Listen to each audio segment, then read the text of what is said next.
Então, muito boa tarde a todos. Eu queria, em primeiro lugar, dar as boas-vindas a este painel e dizer que é uma honra para mim ser um dos hosts desta sessão do Estoril Political Forum. Queria cumprimentar todos, queria também, muito em especial, cumprimentar os organizadores, o João Carlos Espada, a Ana Martins, todos aqueles que tornaram possível a realização deste fórum nas condições tão difíceis como elas foram, como ela foi organizada. Mas, enfim, as tecnologias hoje permitem todas estas divagações. É um painel de luxo, não é? Presidido pelo António Costa Pinto e depois com o Carlos Gaspar, o José Manuel Fernandes e o Miguel Morgado, são três pessoas muito conhecidas que eu não vou apresentar, são apresentadas depois. E cabe-me falar um pouco sobre aquilo que é o tema e aquilo que parecem, o que são as nossas expectativas. Eu tenho verdadeiramente uma grande expectativa em relação a este painel, por uma razão simples.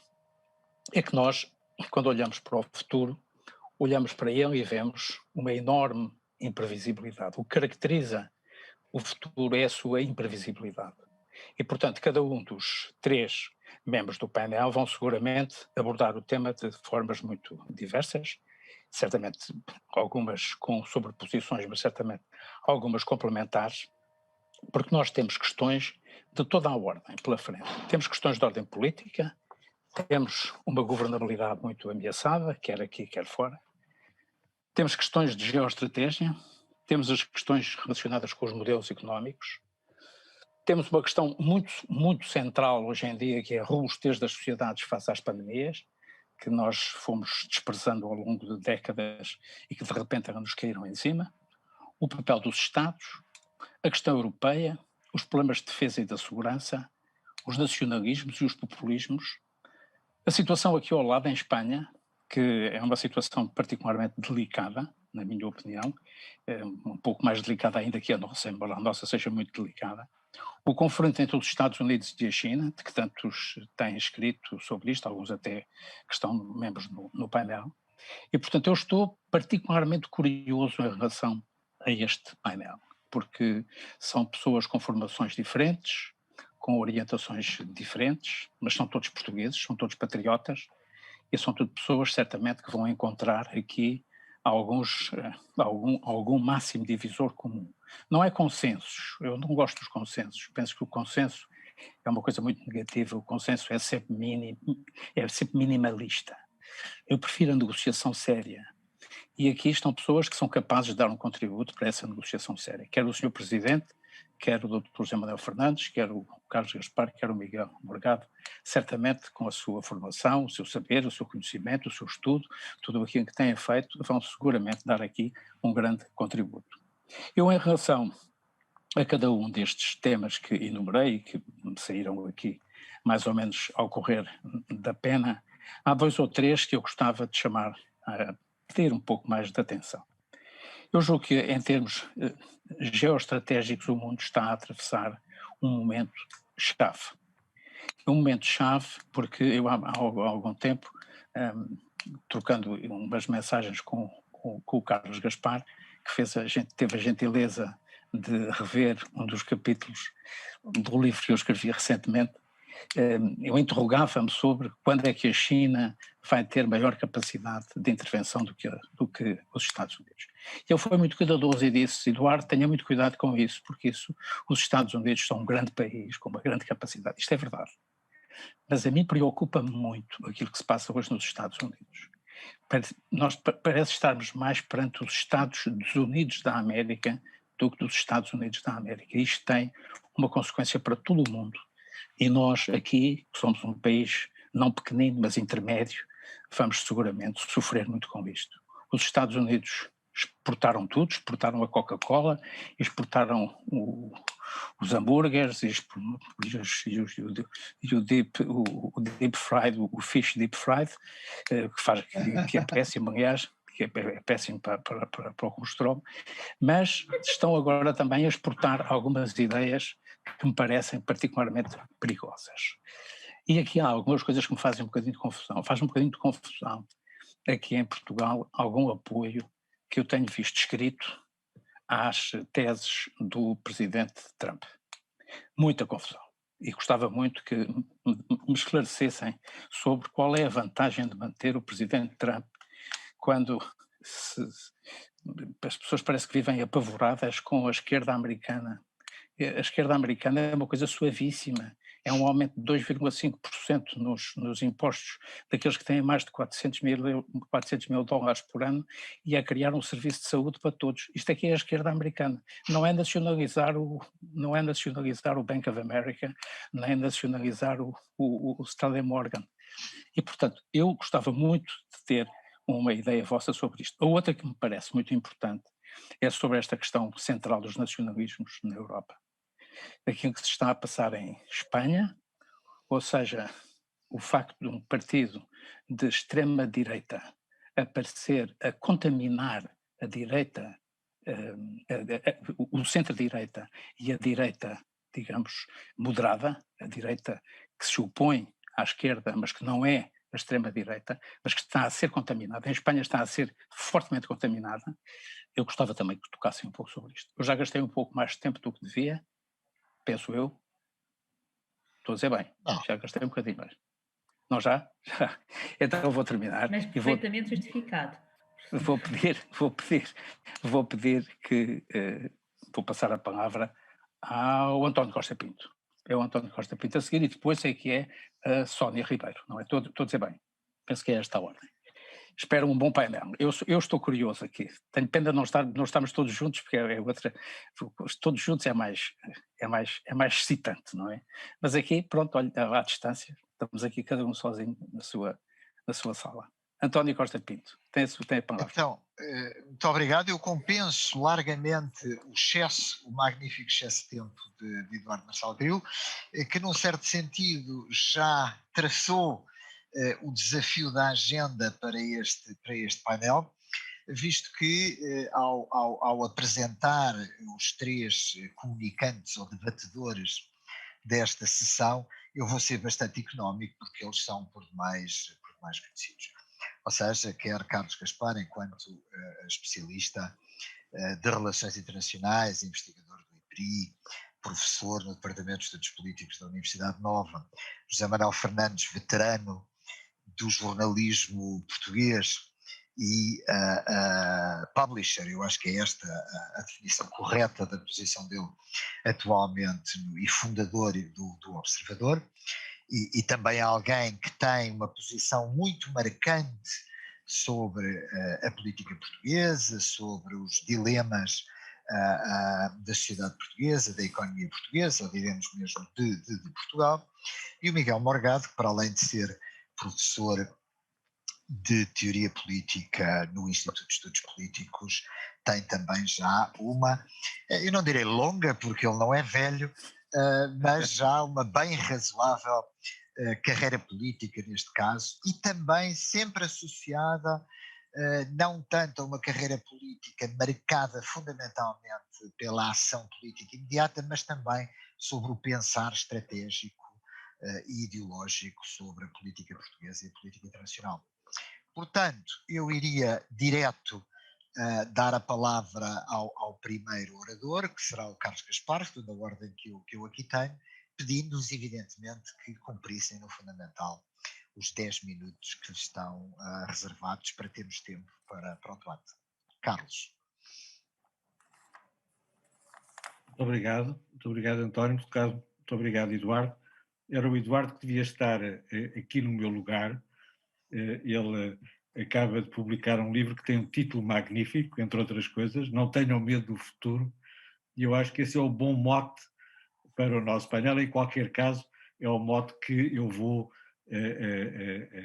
seguir e dar-lhe, ao contrário do que é habitual nestas sessões, e dar-lhe um cunho otimista. E vou mais ou menos tentar seguir aquelas indicações, a agenda, a ordem de trabalhos que o Eduardo nos quis dar. E começar pela dimensão económica e pela política europeia, que são, na minha opinião, a primeira razão para estar otimistas, neste sentido em que a viragem e na política europeia, que se exprimiu designadamente com a aprovação do novo programa de recuperação e resiliência, abre condições, cria condições para dar início a um novo ciclo de modernização da economia e da sociedade portuguesas.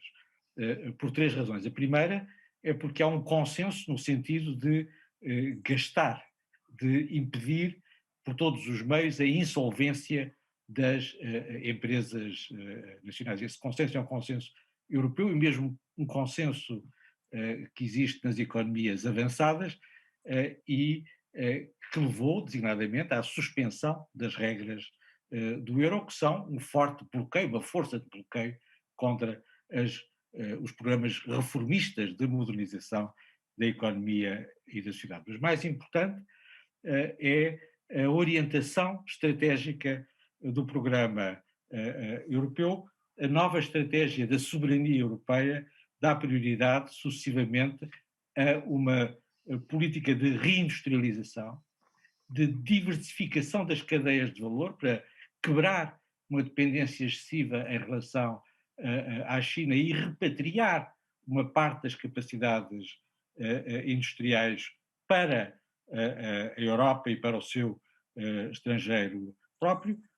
Enfim, uma prioridade clara para a transição digital e para a transição energética, que são essenciais para garantir, para recuperar a competitividade europeia à escala global. Há, portanto, um programa estratégico europeu que define todas as prioridades essenciais para um novo ciclo de modernização e basta seguir essas prioridades e não cair na tentação de desperdiçar esta oportunidade europeia.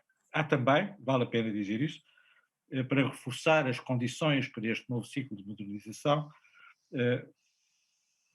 além da suspensão das regras do euro e do programa de modernização europeia, uma massa de capitais disponíveis no mercado de investimentos internacional, com o desinvestimento do Japão, da Coreia do Sul e de Taiwan, que estão a pôr fim aos seus investimentos na China e que têm, neste momento, uma massa de capitais disponível para investir e consideram a Europa um dos mercados prioritários para garantir os seus investimentos. O conjunto destas condições, que é um conjunto de condições irrepetível, se for recebido por um governo com um projeto reformista e com imaginação e com capacidade de inovação, permitirá a Portugal ter um novo ciclo de modernização da economia e da sociedade portuguesa. Eu espero, é o meu segundo ponto, que os eleitores americanos resolvam a questão do presidente Trump. A minha curiosidade neste momento é mais saber o que é que ele vai fazer a seguir do que propriamente qual será o seu legado político. Hoje estou num dia otimista e, portanto, nada me fará variar dessa posição. E, perante essa perspectiva, eu acho que Portugal tem que estar presente na criação da nova aliança ocidental, em que é preciso, por um lado, europeizar a NATO e, por outro lado, definir uma nova fórmula estratégica para a Aliança Atlântica. Todos conhecem a fórmula original, fundadora da NATO nos anos 50. O seu primeiro secretário-geral, o Lord Ismay, dizia que era preciso, que a NATO devia manter os americanos na Europa, to keep the Americans in, manter os soviéticos fora, the Russians out, e manter a Alemanha, a potência responsável pela Segunda Guerra Mundial, controlada, to keep the Americans in, the Russians out and the Germans down. A nova fórmula é evidentemente, to keep the Americans in, porque sem eles não há defesa europeia, to keep the Chinese out, já estão mesmo demasiado presentes na Europa, and to keep the Russians down, já agora para perderem uma parte dos seus maus hábitos como perturbadores da política europeia. Há, em certos meios, em Portugal e na Europa, a ideia de que o essencial é manter a Europa à margem da competição entre os Estados Unidos e a China, que domina a política internacional. Eu acho que essa é uma neutralidade impossível, que as democracias europeias não podem estar à margem, nem podem ser neutrais perante aquilo que é o conflito que vai dominar a política internacional nos próximos 10 anos, sobretudo se ganhar o candidato democrata nas eleições presidenciais, como resulta de uma leitura mesmo apressada do seu artigo na Foreign Affairs, publicado ontem. É preciso rejeitar essa visão neutralista e estar presente desde o início na criação da nova aliança ocidental. Isso complementa o programa europeu. A Europa só tem futuro se estiver dentro desta aliança ocidental e não se deixar perder por uma ilusão neutralista. O meu terceiro ponto, respeitando a agenda do Eduardo Marçal Grilo, tem a ver com a dimensão política. E ele refere bem a questão da Espanha. A Espanha está numa crise terrível, incomparavelmente mais grave do que a crise portuguesa, porque os três pilares da democracia espanhola estão simultaneamente a ser postos em causa. A monarquia, a Europa, a Espanha das regiões, com a sublevação, o levantamento catalão e o seu reconhecimento como uma grande potência europeia. Nenhuma dessas coisas está ressalvada, a monarquia está em crise, a unidade nacional e a Espanha regional está em crise, a posição internacional, a posição europeia da Espanha está em crise e é nesse contexto que surge à esquerda um partido alternativo ao Partido Socialista e à direita não um, mas dois partidos alternativos à Aliança Popular, um europeísta, o outro anti-europeísta. Se nós estivéssemos a falar há 3 ou 4 anos, nós diríamos jamais haverá em Portugal ou em Espanha um partido de extrema-direita. Nós somos democracias pós-autoritárias e, portanto, estamos imunes a essa maldição. Não é verdade. Não é verdade. O Vox mostrou que isso não era verdade. O Vox é um partido novo que tem uma dinâmica muito forte e nós devemos olhar para essa realidade de uma forma sóbria para reconhecer que a tendência antidemocrática, a contravaga que se seguiu à vaga de democratização, à terceira vaga de democratização, a contravaga está em curso,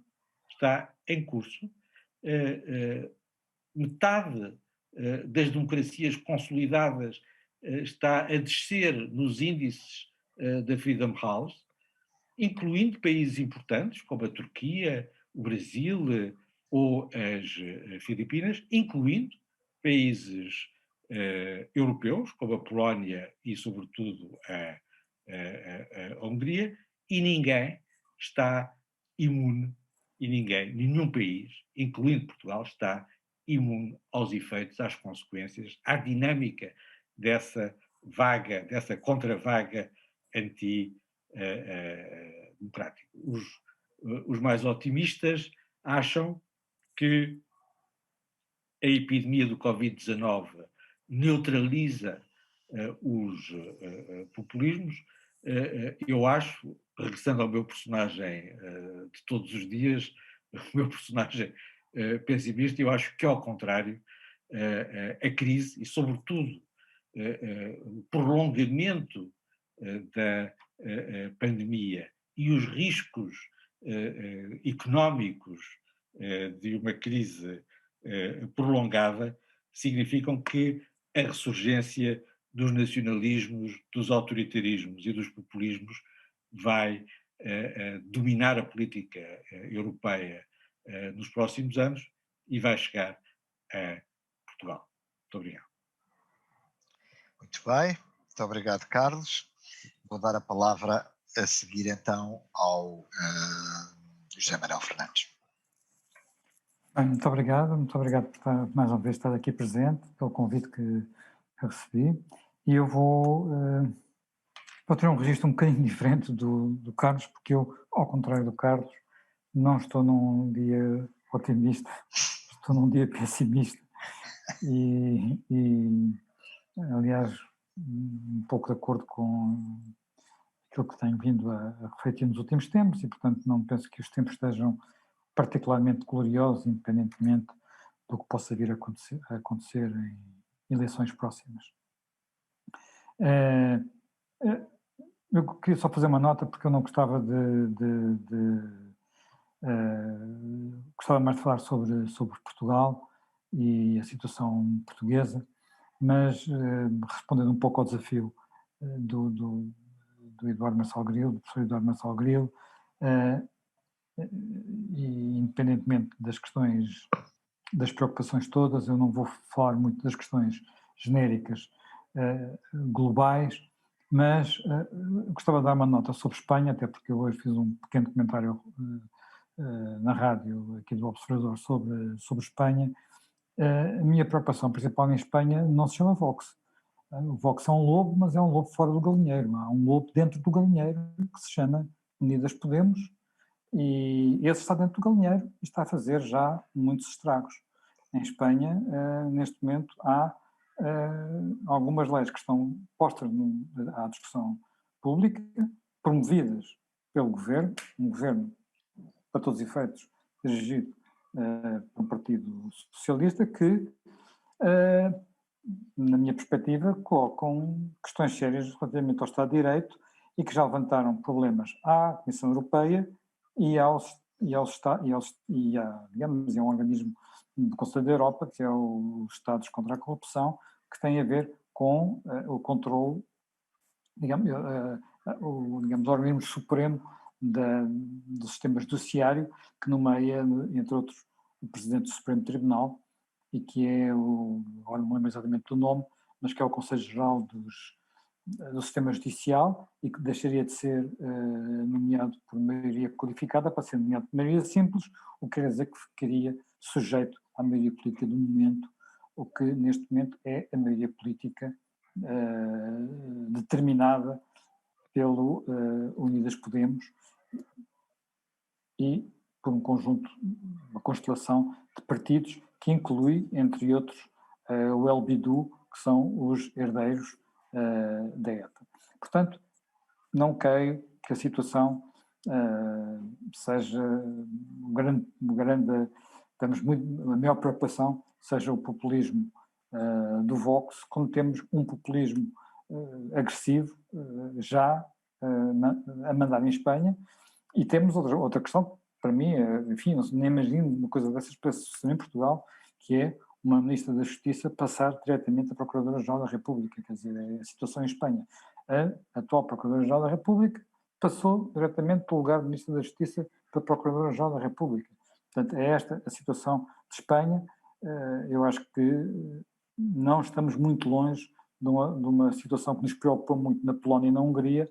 Não vejo porque é que na Europa não há já mais gente a ficar preocupado com o que se está a passar em Espanha. Bem, feito este pequeno parêntese, eu devo dizer que a situação em Portugal me parece bastante preocupante, porque nós tínhamos uma situação de partida que não era boa. Nós temos, eu diria, problemas económicos que são conhecidos, problemas demográficos sobre os quais eu nem sequer me vou alongar muito, E acrescentámos a esses os problemas decorrentes de uma crise que ninguém esperava, e eu acho que começamos também a ter problemas políticos e problemas institucionais. Eu gostava que o Carlos Gaspar tivesse razão no sentido de podermos ter, com este pacote europeu, a oportunidade de pegar em todo, digamos, o dinheiro que aí vem e relançar a nossa economia. Não me parece que seja para aí que estamos virados, de forma alguma. Não é isso que resulta das prioridades que foram definidas, mas de maneira nenhuma. O que resulta é uma preocupação em recuperar aquilo que o Estado foi perdendo em termos de falta de investimento nos últimos anos, e tentar recuperar aí, encaixando isso nas várias gavetas das políticas europeias, que seguramente em muitos aspectos apontam na direção que o Carlos apontou certo, e haverá seguramente países que saberão tirar partido disso, mas quando eu olho, por exemplo, para os nossos problemas e para aquilo que nós sabemos que nós trabalhamos muito em Portugal, no sentido de horas de trabalho, mas temos produtividades baixíssimas. E essas produtividades baixíssimas estão muito concentradas em o facto de termos um tecido económico pulverizado em microempresas, e é sobretudo aí que estão as produtividades mais baixas. Quando pensamos porque é que isso acontece, porque é que mas por que raio aqui em Portugal temos tantas microempresas, desproporcionadamente tantas microempresas, que são aquelas que têm uma produtividade mais baixa? Porque é que isto acontece? E se pensarmos um pouco nisso e tentarmos resolver este problema e tentarmos encontrar algumas explicações para isso, se calhar encontramos explicações para isso no facto nas mesmas razões que levam a que, num índice que foi publicado ontem, Portugal tenha ficado em 33º lugar, salvo erro, entre 36 países, 35 na Europa, no que diz respeito à sua competitividade fiscal. E, sobretudo, por causa da complexidade e das dificuldades. Não é por ser ter os impostos mais altos, porque nós sabemos que não tem. É por causa da complexidade, da barafunda dos problemas. Se acrescentarmos a tudo isso o lado, a variação das coisas de ano para ano, o que acontece muitas vezes é que a única forma que o tecido empresarial encontra em ter flexibilidade é não ser grande, é fazer tudo em coisas pequenas, para fazer com que, em pequenos contratos por fora, com o esquema à portuguesa, se façam, ganhe a flexibilidade que a maneira de funcionar do Estado português impede que as empresas tenham, portanto, que impede que as empresas ganhem dimensão. É provavelmente a explicação mais fácil, é provavelmente aquilo que quem estivesse sentado na cadeira do poder deveria olhar para a frente e dizer: como é que eu vou resolver este problema, que é provavelmente o grande problema do tecido empresarial. Se eu resolver este problema, eu vou encontrar forma de depois as pessoas de atrair o investimento chinês. Chinês não, que eu não quero o investimento chinês, desculpa, eu queria dizer o japonês e o coreano, que é o tal que eventualmente estará disponível em maior quantidade para vir para cá. Mas essas pessoas interrogam-se: valerá a pena? Será que depois consigo fazer esse investimento render? Será que depois consigo fazer andar para a frente, seja ele em áreas mais digitais, em áreas mais verdes, em novas tecnologias, ou pura e simplesmente utilizando o que eles já sabem fazer nas áreas tradicionais, nas áreas que cresceram nestes últimos anos? Porque, para todos os efeitos, quando os setores tradicionais são postos à prova, como foram ao longo dos últimos 10 anos, nos últimos 10 anos houve uma mudança estrutural na nossa economia, que passou de 28% de virada para a exportação para, salvo erro, 44% ou 46% de virada para a exportação. Isto era algo que quando nós líamos alguns economistas falarem e escreverem em 2008, 2009, 2010, 2011, eles diriam que era impossível. Nós tínhamos tornado uma economia fechada, virada para dentro, completamente dominada pelas grandes empresas, que na altura eram as empresas do regime, que eram empresas que viviam do mercado interno, portanto pagavam salários fantásticos, eram empresas competitivas, com bons quadros, naturalmente, atraíam os melhores quadros do país, porque pagavam melhor, mas não estavam a competir no mercado internacional. Mas eram seguramente boas empresas de telecomunicações, eram boas empresas de energia, eram seguramente boas empresas, simplesmente estavam trabalhando, sobretudo, no mercado interno. Portanto, esse mundo mudou por causa da crise, foi obrigado a mudar, as pessoas, quando tirados ao mar, os portugueses sabem nadar, portanto, e de repente, mesmo setores tradicionais, como a metalomecânica, por exemplo, ninguém diria, começaram a exportar, começaram a fazer coisas que nós às vezes em Lisboa damos pouco por isso, mas alterou o perfil um pouco da nossa economia. Nós olhamos para aquilo que está previsto fazer e dizem-nos que não, o plano até conta com as empresas, porque vai haver empresas a construir estradas, vai haver empresas a construir portos, vai haver empresas a construir linhas férreas. Não penso que seja bem isso a ideia que está na própria Comissão Europeia, quando fez no plano desenhado de resiliência pelas existências europeias. Acho que a ambição era claramente outra e é outra coisa que nós necessitamos. Agora, quando eu digo que o problema é mais grave e mais profundo, é porque, ao mesmo tempo que isto sucede, eu não vejo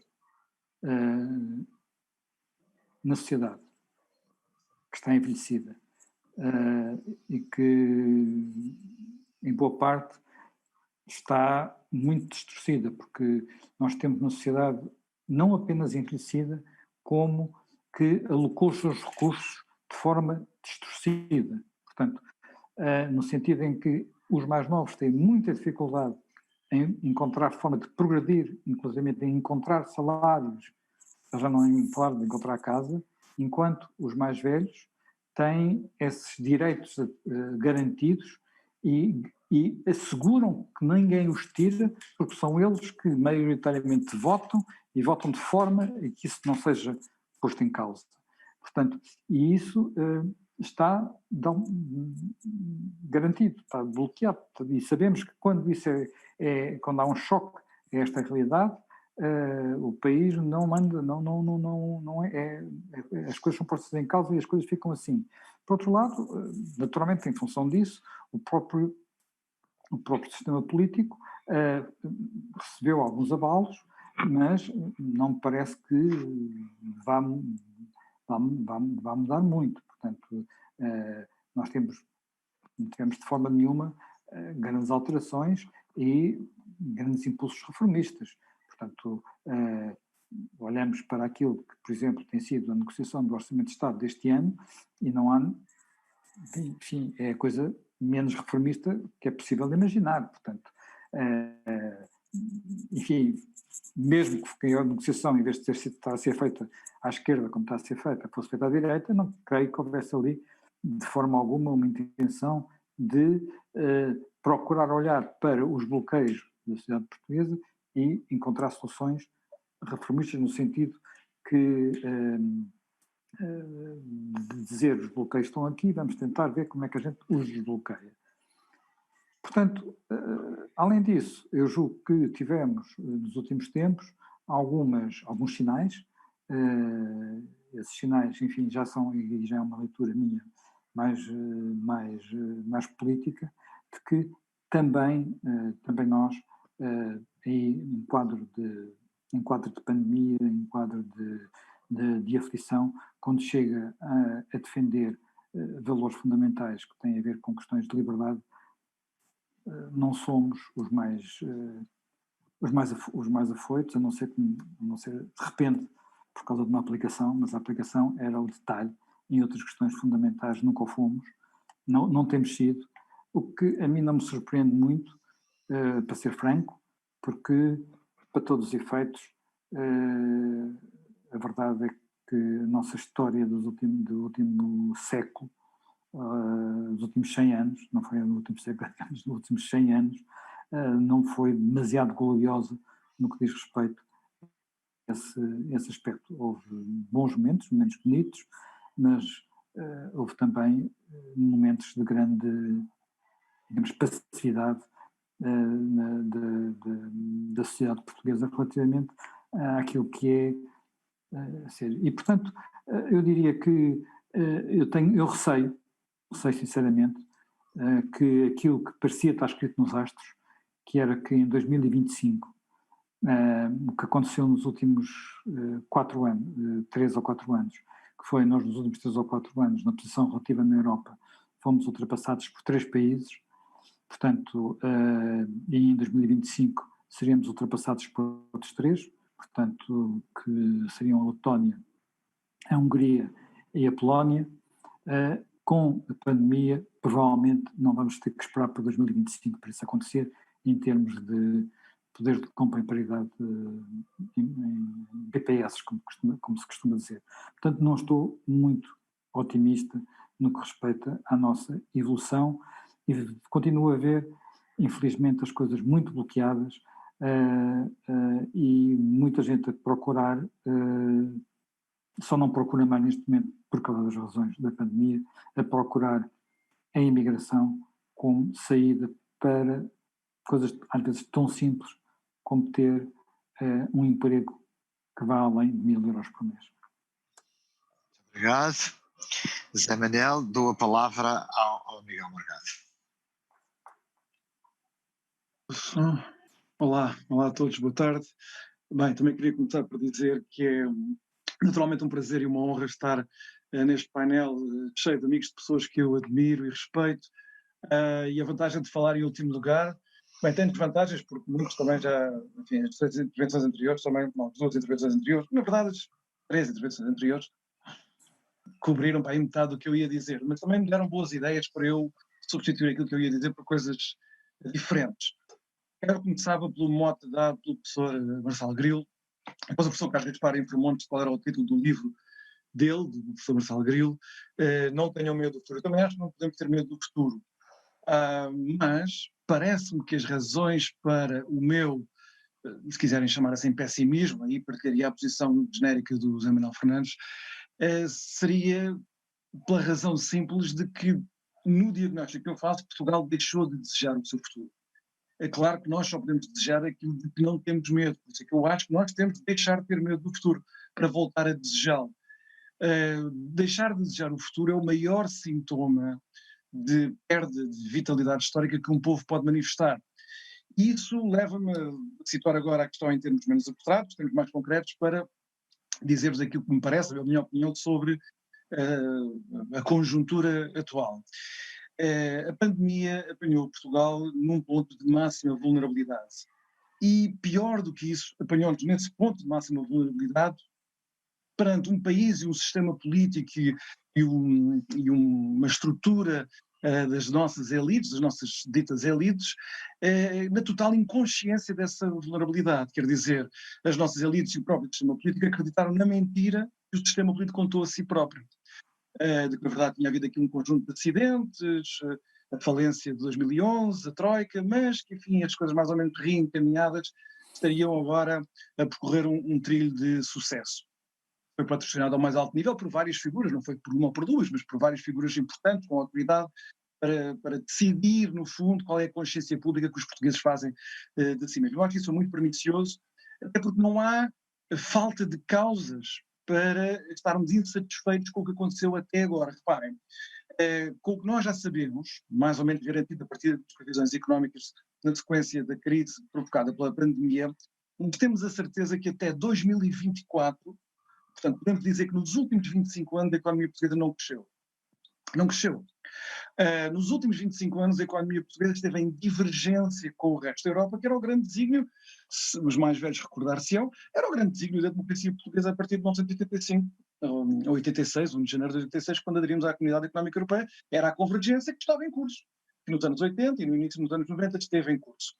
Foi suspensa nos últimos 20 anos, talvez mais até, isso significou estagnação, duas crises financeiras muito graves, a segunda terminou, como sabem, com um problema de assistência externo, com a estagnação dos rendimentos, não só das classes mais baixas, mas da própria classe média dita alta em Portugal, e com uma crescente corrosão e disfuncionalidade do sistema institucional português, político e infrapolítico. Eu tive a oportunidade de dizer isto a um alto responsável da nação, ainda em funções, que se isto não é um fracasso tremendo, fracasso coletivo tremendo, um fracasso societal no contexto europeu, eu não sei o que será um fracasso. E eu acho que quanto mais depressa o país se compenetrar disto, adquirir essa consciência, mais depressa criaremos as condições anímicas para voltar a desejar o futuro. Deixem-me também então responder, ou tentar responder ao repto do professor Marçal Grilo, para situarmos isto no contexto europeu. Eu divirjo de alguma maneira com o diagnóstico feito pelo professor Carlos Gaspar em alguns aspectos. Em primeiro lugar, na interpretação que ele fez do aparecimento deste fundo de recuperação. Eu ainda não sei quais serão as consequências para o futuro da integração europeia destas decisões que foram tomadas no Conselho Europeu de julho passado. Mas uma coisa é preciso dizer que passou completamente percebido aqui em Portugal. Dois grandes desígnios europeus, que nos últimos 10 anos pareciam ser a menina dos olhos dos grandes líderes europeus para a transformação da Europa do futuro. Primeiro, a cooperação estruturada permanente, isto é, um salto em frente grande na integração da defesa europeia, e a aposta na investigação científica, a aposta da investigação científica provinda das instituições europeias, não dos Estados nacionais, mas das instituições europeias, foi severamente cortada para arranjar dinheiro para isto tudo.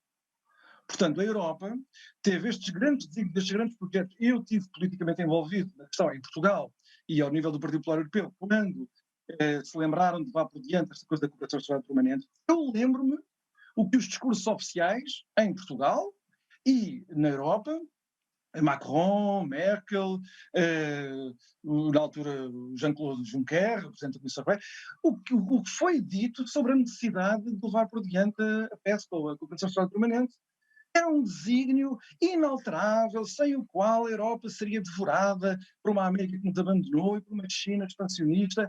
Eu ouvi, enfim, requintes retóricos e de propaganda como não havia há muito.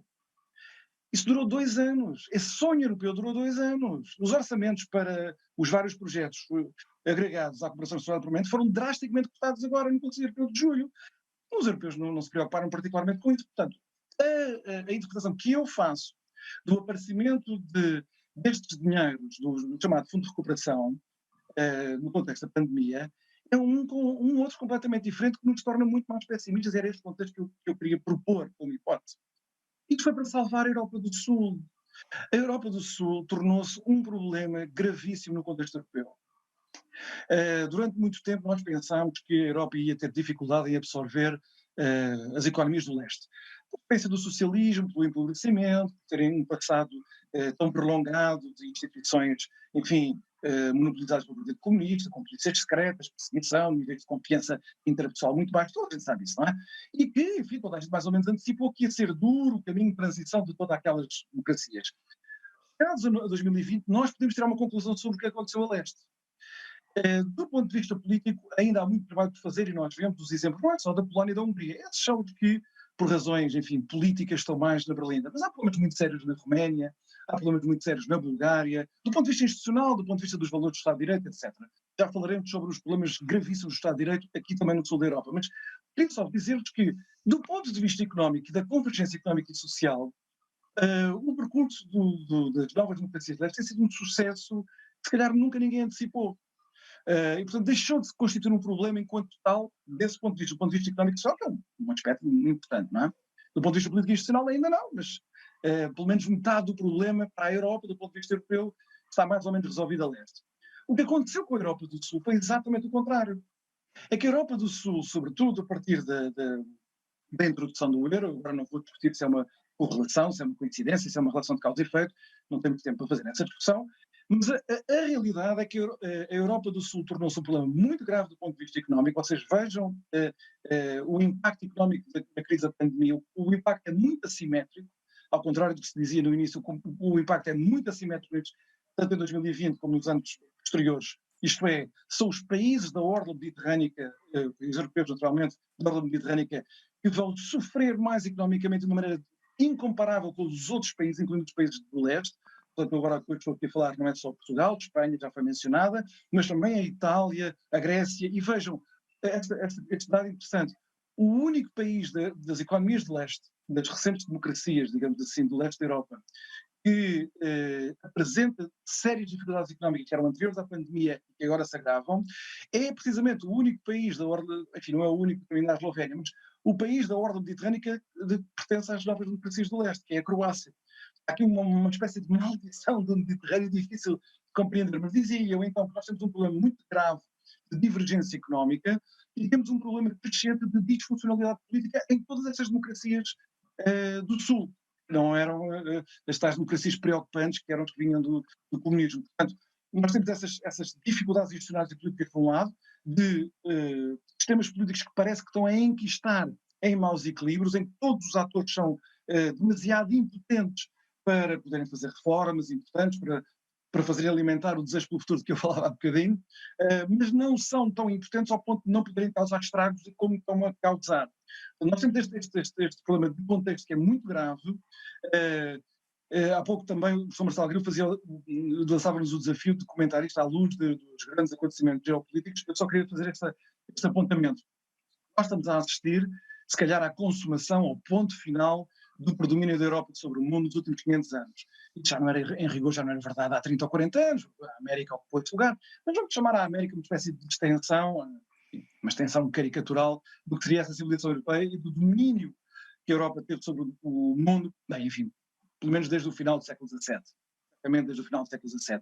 E nós estamos agora a assistir ao caso dessa época, não é? Não sabemos o que é que vem a seguir, mas sabemos que esta época terminou.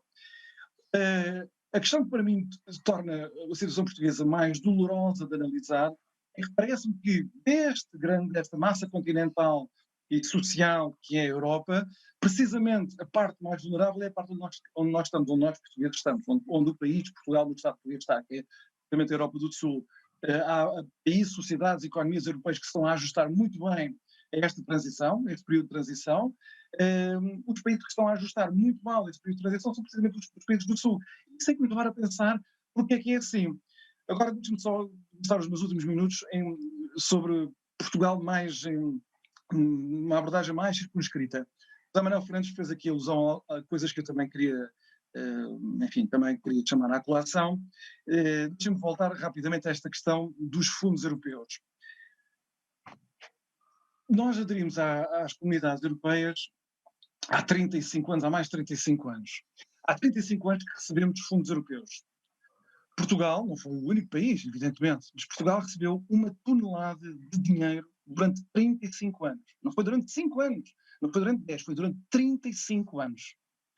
Ao fim de 35 anos, e não te esqueçam que a lógica dos fundos estruturais foi sempre fazer crescer os países, para eles adquirirem forças para, por si próprios, poderem competir com os países da Europa do Norte.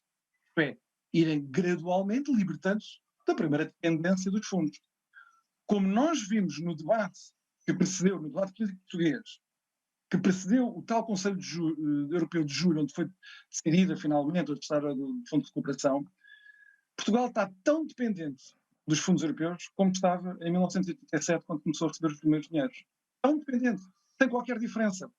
Vejam, para nós foi um assunto de vida e de morte, literalmente, eu acho que toda a gente se apercebeu isso nas declarações do Primeiro-Ministro e do Presidente da República, dos nossos Primeiro-Ministro e Presidente da República, quando os holandeses estavam com aquelas ditações que nós conhecemos, nós trataram isso como um assunto de vida e de morte, como de sobrevivência do país.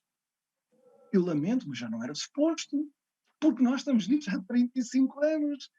Eu digo aos meus alunos que têm 18, 20 anos, eles já fazem parte de uma geração que nunca viveu noutro contexto português que não fosse de crise e estagnação económica. 1/4 da população, da população empregada, 1/4 ganham de salário mínimo. 1/4 da população. Claro que a única perspectiva que nós temos para oferecer aos filhos da classe média portuguesa é uma vida de baixos salários ou imigração. E nós temos continuado a ter até 2019, o último ano que temos números, qual continua a ter números muito volumosos de imigração e de imigração qualificada. No caso dos fundos europeus, só para dar uns números para contextualizar, Nós, quando chegaram as notícias que vinham para cá, afinal de contas já não são 15 mil milhões, mas os 13 mil milhões de euros que são transferidos a Portugal do Fundo de Recuperação, toda a gente ficou contente e as pessoas continuam a dizer: ei, tanto dinheiro, ei, Portugal vai estar inundado de dinheiro. Vejam bem o nosso grau de dependência dos fundos europeus, que nós nem nos damos conta, que nestes últimos anos, e eu trouxe aqui os números, nos últimos 25 anos, nem vou buscar os anos 80, nos últimos 25 anos, nós recebemos, em média, dinheiros europeus, 2,9% do PIB. Todos os anos nós recebemos este dinheiro, 2,9% do PIB, em média. Uns anos foi mais, uns anos foi menos. Com o Fundo de Recuperação, mais o novo quadro financeiro plurianual, que também foi aprovado ao mesmo tempo, Portugal vai receber, nos próximos 6, contas do Governo do Governo e cálculos do Governo português, ali à volta de 6 mil milhões de euros, talvez um bocadinho menos. Isto faz 3,1% do PIB. Onde é que eu quero chegar? Que nós estamos tão habituados a receber tanto dinheiro da União Europeia, estamos tão dependentes daquele fluxo permanente, que nós já nem nos damos conta de quanto recebemos e depois reclamamos uma união de transferências. É a única política europeia que o Estado português tem. É reclamar uma união das transferências. É reclamar uma construção europeia que caminhe no sentido de nós recebermos dinheiro e eles continuarem a dar dinheiro. Nós vivemos numa união de transferências, nós, Portugal, nós vivemos numa união de transferências há muito tempo. Eu vou já terminar. Sobre a questão da demografia que o Zé Manuel Fernandes também trouxe aqui, eu acho que é muito importante porque tem que ver com a questão de ter medo do futuro ou não, de poder desejar o futuro ou não. Só alguns números para nós percebermos. Nós temos os últimos números de 2018, não temos números mais recentes. Em 2018 continuou a contração em termos absurdos da população. Continuou a estagnação do nível de fecundidade. Temos os níveis de imigração que falei, que incluem estes fenómenos de grade training, que nossos mais qualificados continuam a emigrar e em massa. Em 2001, no ano de 2001, nós tínhamos 61 cidadãos idosos, com mais de 65 anos, por cada 100 jovens, até aos 16. Com essas categorias demográficas. Em 2001, 101 para 100. Agora temos 158 para 100. São os cidadãos idosos com mais de 65 anos são hoje 22% da população, há 20 anos, não sei há quanto tempo, eram 15,7%. E 40% da população de 65 anos ou mais, 40% da população que tem mais de 15 anos, portanto toda a população ativa, 40% recebe uma forma ou outra de pensão de reforma. Então, nós estamos a perder os mecanismos de renovação para alimentar esse desejo do futuro. Para concluir, lembrei-me agora que o que nós precisamos estimular na sociedade portuguesa, mais do que discursos ocos e vazios sobre o otimismo e sobre a maravilha que nós somos como sociedade e como indivíduos, o John Locke, um grande filósofo do século XVII, no ensaio sobre o entendimento do homem, explica que a ação humana é motivada por aquilo que ele chama inquietude, uneasiness. É uma espécie de dor ou de desconforto por algo que nós não temos. É isso que nos faz agir. Não é tanto a busca do prazer nem afogador, é a eliminação deste desconforto porque nós temos consciência de que algo que queremos ainda não temos. É isso que nós precisamos de recuperar em Portugal. Nós precisamos de estar insatisfeitos com aquilo que temos. A crise, do ponto de vista da consciência pública, aquilo que mais preocupante me trouxe para mim, neste diagnóstico que eu faço, que evidentemente pode estar errado, foi o confronto dos portugueses com a sua complacência. Com a complacência, com a satisfação de que melhor não é possível. Nós temos isto, já não é mau, estamos ligados à máquina europeia, mas enfim, há vida civilizada aqui, algumas pessoas conseguem safar. Na verdade, nós temos de estar muito mais insatisfeitos, porque é possível viver em Portugal, é possível ter um país muito melhor do ponto de vista da mobilidade social, das perspectivas de vida, das liberdades, da dignidade institucional, e nós devemos recuperar esse desejo pelo futuro. Esse é o voto que eu faço para terminar uma onda que também não seja assim tão... Eu peço desculpa por ter demorado. Muito obrigado. Eu creio que agora dou a palavra, agora para dizer a verdade, não sei a quem por causa dos comentários do debate. Se é a Sónia, se é a Michelle. É a mim sim, professor. Peço desculpa. Muito obrigada, muito boa tarde a todos. Cumprimento o IEP e agradeço também a honra de estar neste painel com tão ilustres convidados. Cabe-me a mim também agora moderar um bocadinho o debate. Nós temos já várias perguntas que foram sendo colocadas ao longo das intervenções. Eu não gostava de passar às perguntas sem antes agradecer muito estas intervenções que nos deixaram tantas inquietudes e, portanto, esperamos que contribua também para esse desejo de futuro. Eu passaria a ler-vos as perguntas que foram sendo colocadas pela ordem em que foram chegando, está bem, em grupos de 3, e pedindo que, enfim, as respostas fossem tão curtas quanto possíveis, embora eu, pelo que eu estou a ler, saiba que não são perguntas simples, melhor, as perguntas são simples, as respostas é que eu duvido que sejam. Mas, enfim, para termos aqui tempo também para chegar ao máximo possível de perguntas colocadas. Então, a primeira pergunta, e que eu acho que é diretamente para o José Manuel Fernandes, feita pelo António Abreu, um estudante do IEP, pergunta: qual o papel da comunicação social dominante em Portugal na radicalização política e ideológica dos portugueses? Depois, uma segunda questão, colocada pela Maria Zenha Preto, também do IEP, e que eu aqui, não sei, não vou dirigir a ninguém, deixo depois a quem quiser responder. Que críticas podemos apontar ao plano de recuperação económica de Portugal criado pelo professor António Costa e Silva? E depois uma terceira pergunta, e aqui eu penso que eventualmente o professor Carlos Gaspar, que fez a leitura mais internacional, se podemos dizer assim, no painel, uma pergunta da Raquel Gata: pode Portugal e a Europa continuar a manter boas relações políticas e ou económicas, tanto com a China como com os Estados Unidos, ou, como se tem dito, terá mesmo que escolher entre um e outro? Eu deixava-vos agora 2 minutos para responderem cada um a estas respostas, para passarmos depois às próximas 3. Se puder ser 1 minuto, melhor ainda. Muito obrigada. José Manuel Fernandes, quer começar? Sim, eu posso começar. Bem, eu acho que a comunicação social portuguesa, ao contrário da comunicação social na maior parte de outros países, não é uma comunicação social muito alinhada, que não tem a tradição de se alinhar politicamente. O que não quer dizer que, de forma assumida, o que não quer dizer que não tenha algum alinhamento político. A maior parte da, digamos, chamada radicalização, se a ocorrer, tem ocorrido mais nas redes sociais e um bocadinho noutros suportes. Agora, aquilo que eu acho que tem acontecido é uma outra coisa, que é o facto de a comunicação social, de uma forma genérica, e, por exemplo, nos últimos tempos tenho notado que algumas pessoas têm refletido sobre isso, nomeadamente uma pessoa que eu não julgo que este ano não tenha nenhum painel, mas eu costumo estar habitualmente em alguns painéis, em algum painel aqui nesta conferência do IEP, que é o Henrique Monteiro. Ele tem escrito sobre isso nas últimas semanas, ao notar a desproporção que tem sido, na perspectiva dele, e eu concordo, a desproporção de que beneficia de cobertura o Bloco de Esquerda.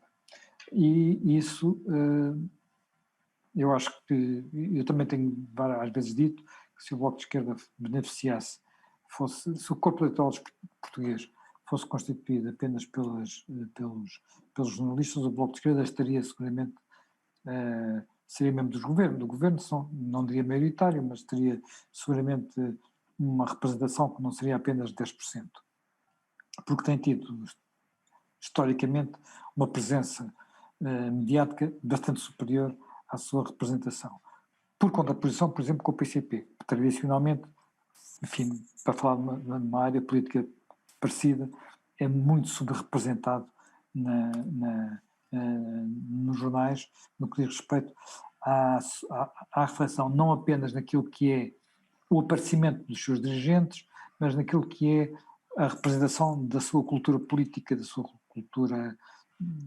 cultura enquanto visão do mundo. Portanto, agora, do ponto de vista não temos exatamente algo em Portugal exatamente igual, por exemplo, ao que se passa neste momento nos Estados Unidos, ou mesmo noutros países europeus, aqui ao lado em Espanha. Não se passa exatamente a mesma coisa.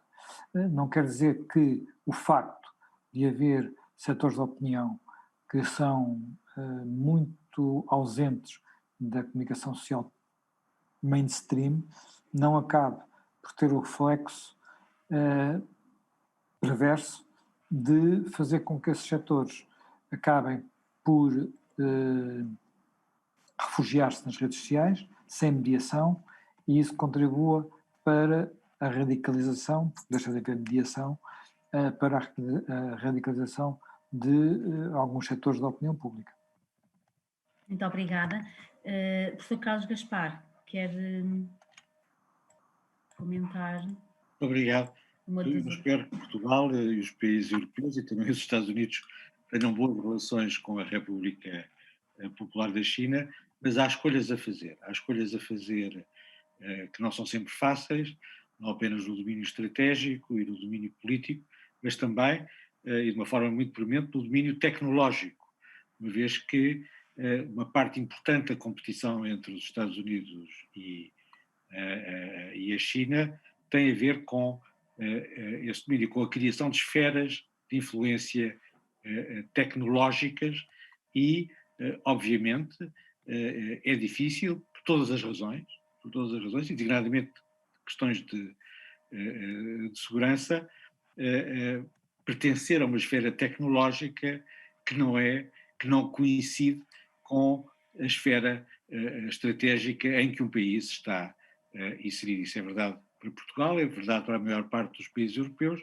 é verdade para os aliados asiáticos dos Estados Unidos. Aí é preciso fazer escolhas. A questão da quinta geração é um caso evidente. A quinta geração é uma infraestrutura decisiva, não apenas para a economia e para a sociedade que estamos a construir. É extremamente vulnerável, cria vulnerabilidades extremas às estruturas e às infraestruturas económicas e de comunicação, e nesse sentido há um problema de segurança real que obriga a fazer escolhas. A maior parte dos países europeus, aliás, incluindo aparentemente não apenas a França e a Inglaterra, mas também a Alemanha, agora a Suécia, está a fazer essa escolha, mesmo que a apresente como uma escolha extremamente negativa e não como uma escolha entre esferas de influência. Em qualquer caso, nenhum desses países aceita ou pode aceitar ter uma exposição, uma vulnerabilidade, uma dependência tão grande em relação à China como aquela que resulta do controle das redes de quinta geração nas telecomunicações. Muito obrigada. Miguel, não sei se quer ficar com a crítica ao plano de recuperação do professor Costa Silva.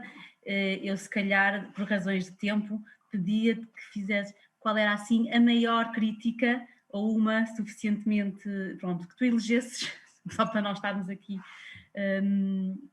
porque temos, de facto, muitas perguntas para fazer. Tenho que ligar o microfone. Uma crítica porque acho que não é neste espaço, as pessoas sabem que eu sou nestas matérias, nestas discussões, sou parcial, sou partidário, se quiserem, portanto não vou contaminar o debate com uma opinião que seria necessariamente partidária, não necessariamente da direção do meu partido, mas enfim, vocês sabem, é crítica ao PS, não sei o quê, não vou fazer isso. Mas queria chamar a atenção para isto, que eu acho que é mais interessante. Na apresentação do plano de recuperação, o oficial do Estado, já não do conselheiro que o Primeiro-Ministro convidou para preparar aquilo com ele, mas já depois na proposta que foi feita a Bruxelas, o governo português disse que não estava interessado nos fundos de empréstimos, apenas nos fundos a fundo perdido. E eu acho que isto é tão sintomático do ponto a que nós chegamos, quer dizer, Portugal percebe, e eu acho que o Primeiro-Ministro fez isso de uma maneira não irracional, não é nada arbitrário, acho que fez com método, com razão.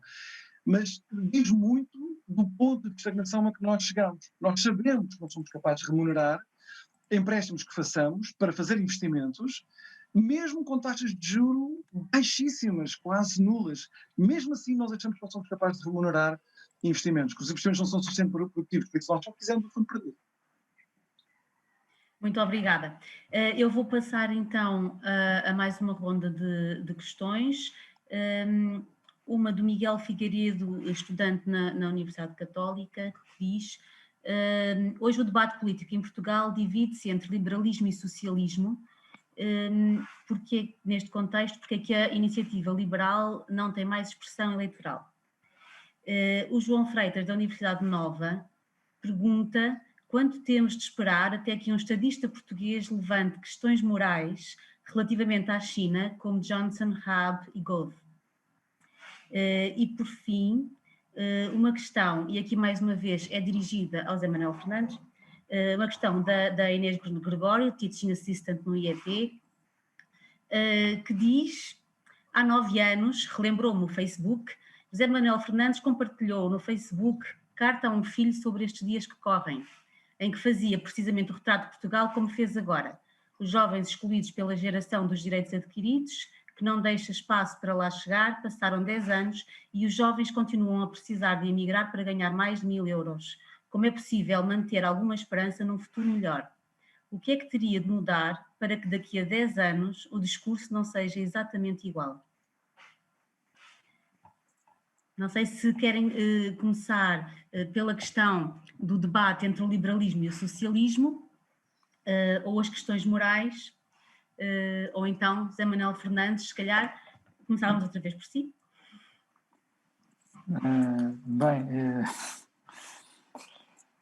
Eu detesto repetir-me, não é? Mas, de facto, esse tema é um tema que tem sido recorrente. Eu até já escrevi um livro chamado Este País Não é para Jovens, portanto, precisamente porque penso que há muito tempo que nós andamos a fazer leis de trabalho, leis de arrendamento, por exemplo, só para citar duas daquelas que são mais óbvias, mas também regimes de segurança social, por aí adiante, que não facilitam a vida aos mais novos. Portanto, no fundo, leis que protegem o que está e que dificultam a entrada de quem desafia. Ainda há pouco tempo, alguém escrevia aqui no Observador, alguém que tinha entrado contava a sua entrada para os quadros de uma universidade portuguesa e entrou, enfim, ao fim de um processo que levou anos e anos, entrou quase com 40 anos, em condições normais devia ter entrado com 20 e poucos. Portanto, um colega aqui do Costa Pinto, do instituto dele. Não sei se ele leu esse artigo, é capaz de estar a recordar-se seguramente. Leste. Portanto, sabes bem qual é hoje a via sacra. A via sacra que essas pessoas têm de percorrer. É uma via sacra absolutamente incompreensível. Não foi a via sacra que tu tiveste de percorrer. Eu não tive de percorrer porque fiz uma outra vida, mas sei qual é a via sacra que têm de percorrer as pessoas que neste momento, por exemplo, chegam à minha profissão. Não quer dizer que eu tivesse tido uma vida fácil no início da minha vida profissional, mas era diferente. Apesar dos efeitos, tive outras oportunidades.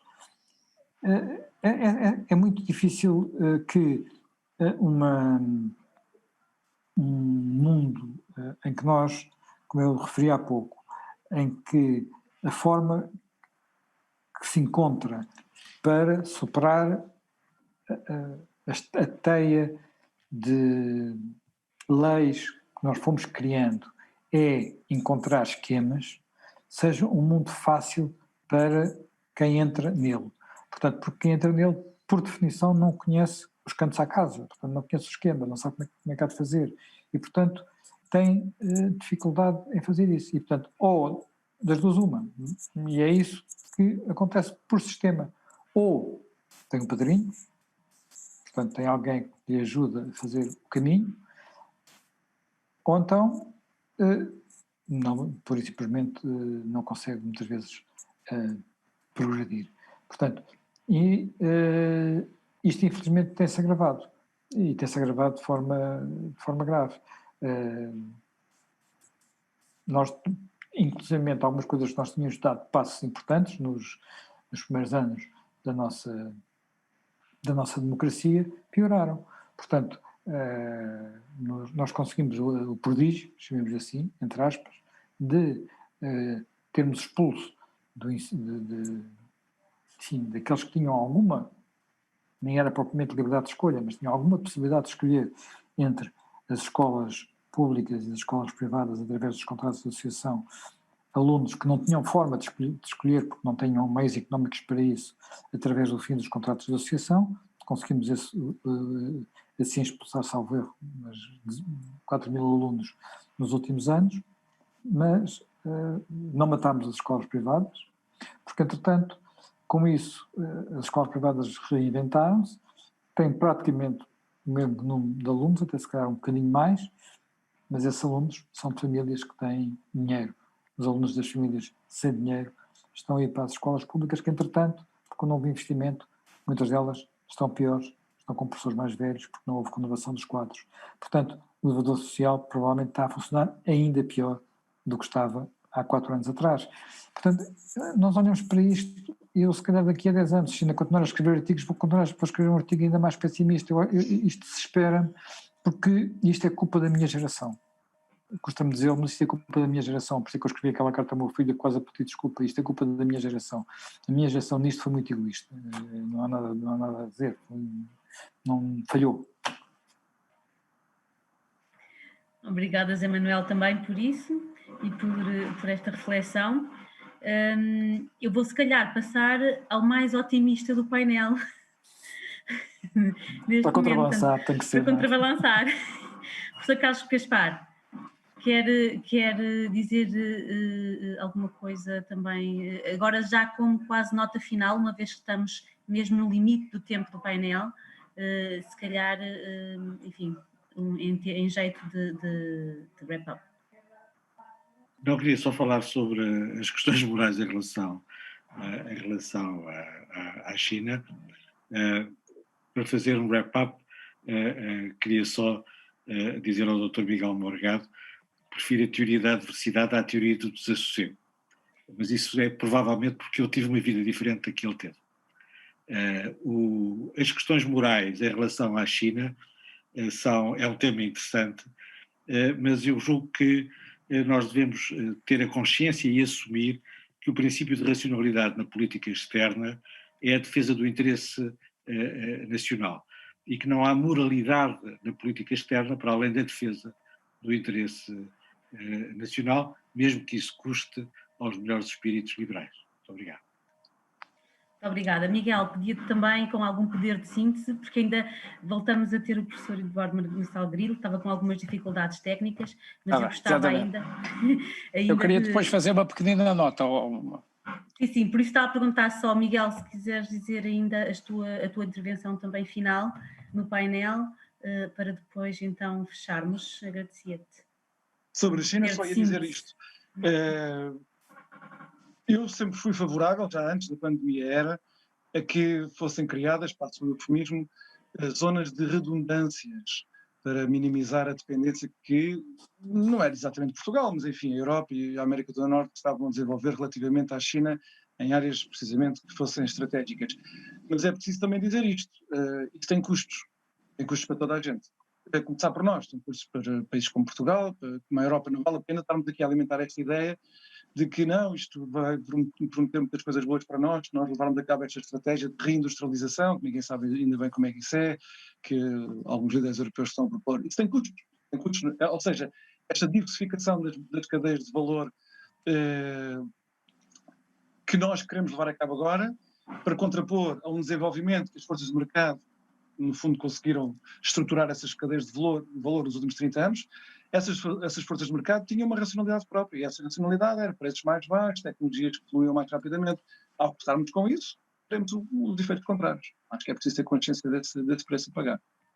Muito obrigada. Eu queria agradecer a todos os palestrantes. Antes de passar a palavra ao seu professor Marçal Grilo, transmitir uma mensagem do professor João Carlos Espada, no fundo com o seu agradecimento pessoal aos membros do painel e felicitações pelo debate excelente que proporcionaram, e também o prazer de vos convidar a todos para a próxima 29ª edição do EPF, no Hotel Palácio de Estoril. Já está reservado para os dias 28, 29 e 30 de junho do próximo ano, e todos desejamos ter-vos connosco presencialmente. Então, save the dates, please, June 28th, 29th and 30th. E, só para terminar, professor Marcelo Grilo, até porque a última pergunta que eu guardei aqui era mesmo para si, porque era: Portugal está a enfrentar uma crise cultural e, se sim, pode passar a sua resolução por uma reforma educacional? E deixo também para terminar o painel. Muito obrigada a todos. Eu gostava apenas de fazer uma nota relativamente. Parece que nos dividimos entre pessimistas e otimistas. Não é verdade. Não há pessimismo nem otimismo, tem que haver realismo. Eu acho que as intervenções a que assistimos foram todas muito realistas e cada um tem o seu ponto de vista e interpreta a realidade à sua maneira. Houve uma afirmação do Miguel Morgado que me impressionou e que eu vou pegar, que é a da inquietude. Eu julgo que nós, de facto, temos que estar inquietos. E penso que temos que estar inquietos pelas boas razões. Ou seja, quando eu escrevi este livro e lhe chamei Não Tenham Medo do Futuro, não foi para dizer que o futuro é risonho, foi para dizer que para não termos medo do futuro, temos que trabalhar muito, temos que fazer muitas coisas. Se algum tiver a paciência de ler um livro, verificará que não é fácil não ter medo do futuro. Para não ter medo do futuro é preciso que haja um conjunto muito largo de reformas, de acordos políticos, de missões, de tarefas específicas que têm que ser desempenhadas, quer ao nível do país, quer ao nível da Europa, e isso implica, e o Miguel acabou de o dizer, tudo isto implica muito trabalho. Mas trabalho sério, não é gestores da palavra. Eu, gestores da palavra, conheço muitos. O problema é saber gerir. Eu vejo pessoas a falar, e depois nunca ninguém geriu nada. Ora, é preciso gerir as coisas, é preciso saber o fundamento das coisas. Nós não podemos, digamos, acreditar no futuro. Aquilo que o Miguel disse, eu fixei um bocadinho no Miguel, porque o Miguel tocou aqui algumas questões que a mim me tocam muito. É que o desejar o futuro, é preciso ter uma ideia de futuro. E é preciso saber qual é a missão de cada um de nós, individualmente. Eu estou muito de acordo com o que diz o José Manuel Fernandes sobre o tecido empresarial português. E há algumas reformas e, sobretudo, alguns incentivos a fazer. Por exemplo, há um incentivo em Portugal que falta, são os incentivos para a fusão das empresas. Há muitas empresas que se podem fundir e ganhar alguma dimensão para poderem competir. O que se passou nos últimos anos, digamos, 8 ou 9 anos, e que se deve muito ao que fizeram os nossos empresários, teve a ver com empresários que acreditaram, que foram capazes de fazer, que se lançaram na exportação. Temos muitos bons exemplos aqui. Agora, que nós não somos capazes, em termos organizativos, de criar uma espécie de um espírito de missão coletivo, não temos sido capazes. Nem as de esquerdas, nem as direitas, nem a extrema-direita, nem a extrema-esquerda. Ainda não fomos capazes de encontrar esse desígnio. Peço desculpa, gostei muito e tive muita honra estar aqui. Muito obrigada também, e esperamos então criar esse espírito coletivo, e contamos também com os nossos alunos e com os nossos professores, os nossos convidados, para ajudar de facto a trazer esse novo futuro e a não termos medo de o abraçar. Muito obrigada a todos uma vez mais, foi um prazer estar convosco, e até junho no Estoril Palace Hotel. Muito obrigada, boa tarde. Boa tarde, obrigadíssimo, muito obrigado. Adeus a todos. Adeus, obrigado, tchau. Obrigado a todos.